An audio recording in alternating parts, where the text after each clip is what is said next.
Hello everyone. इस video के माध्यम से हम देखते हैं एपिक और मॉक एपिक दोनों में क्या डिफरेंस है। तो देखिए, एपिक जो है the term derived from Greek word epikos. Epikos जो एक ग्रीक टर्म है उससे डिराइव्ड हुआ है। Epic is a long verse narrative on a serious subject. किसी सीरियस सब्जेक्ट पे एक लॉन्ग वर्स नैरेटिव जो है वो एपिक होता है, जिसे told in formal and elevated style, जो कि कहा गया है फॉर्मल और एलिवेटेड स्टाइल, ये दोनों प्रॉपर्टी हैं इसकी। Composed on any sublime theme to represent the victory of at a virtue. It is centered on a heroic figure on whose action depend the fate of a tribe, a nation और a human race.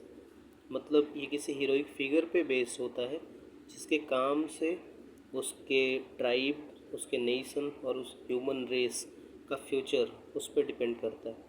दो types की epic होती हैं, traditional epic या फोक epic या primary epic, और दूसरा literary epic या सेकेंडरी एपिक।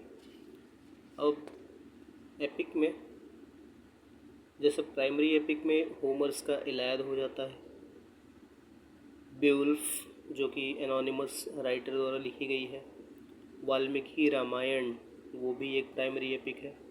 और अगर सेकेंडरी एपिक की बात करें तो मिल्टन की पैराडाइज लॉस्ट और वर्जिल की एनियड। अब अगर मॉक एपिक की बात करते हैं तो mock epic are literary work that parody और mock the stereotype of classic epic poems. जो स्टीरियोटाइप्स हैं क्लासिक एपिक पोएम्स की, उनकी पैरोडी करता है mock epic.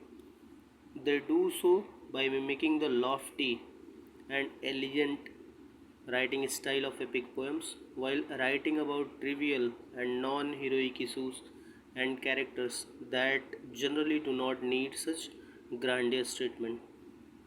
This contrast between writing style and the subject matter is so absurd that it makes the mock epic poem sound ridiculous and funny. तो थोड़ा इसका nature ridiculous और funny भी होता है because of this writing style and the subject matter. And in a masterpiece of this type, the rape of lock, Alexander pope का work है rape of lock 1714 का, views through the grandiose epic perspective, a quarrel between the bellous and elegant of the day.